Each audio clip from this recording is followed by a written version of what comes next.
কি ধরনের গল্প এবং কি ধরনের চরিত্র দেখতে পাবে আবার? আমাদের এই গল্প আসলে একেবারে চেনা একটা গল্প। প্রায় সংসারে নতুন বউ যখন আসে সেটা ফেস করে, কখনো আরোপিত কখনো স্বাভাবিক, এরকম একটা গল্প। নতুন করে জায়গা তৈরি করা আসলে স্ট্রাগল করা সবার পক্ষে সম্ভব হয় না। ভদ্রমেয়েরা নির্যাতিত হয়ে যায়, আবার যারা একটু দুষ্ট কিসিমের সাহসী তারা জায়গা করে ফেলে, বাসর ঘরে বিড়াল মেরে ফেলে।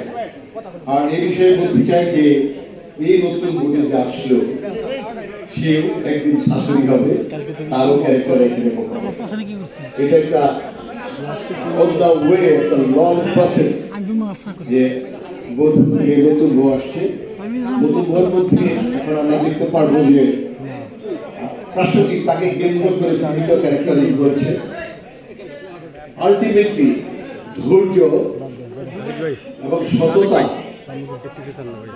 কথা বলবো না, ঝগড়া করতে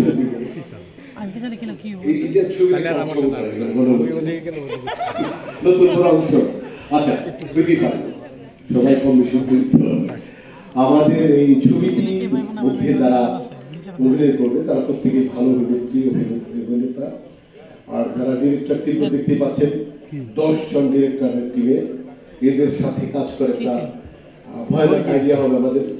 তো আর সবচেয়ে বড় জিনিস যে এই ছবিটি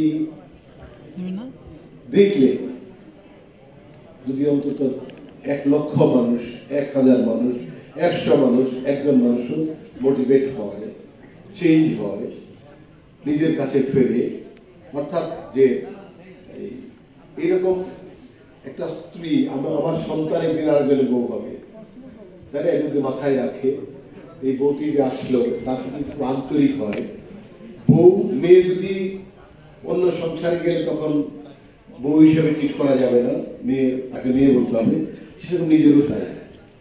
এটা যদি আমাদের সব ঘরে ঘরে চর্চা হয়, বউ আর মেয়ে যদি সত্যি এক হয়, তাহলে বউদের স্ট্রাগল থাকবে না, কষ্ট থাকবে না। তবে সত্যের জয় এক সময় হয়, এটা হয়ে যাবে এখানে।